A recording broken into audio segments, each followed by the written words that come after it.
So, you want to understand how you might use your Phantom wallet in relation to something called CGX. I got you.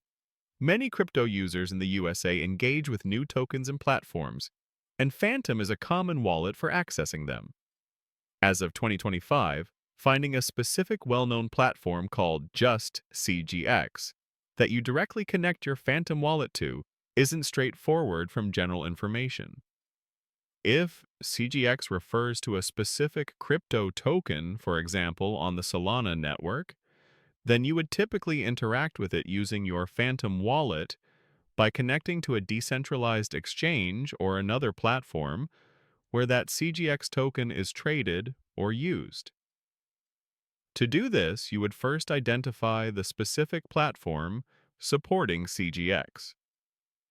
Then you would visit that platform's official website, look for a Connect Wallet button, select Phantom from the options, and approve the connection in your wallet.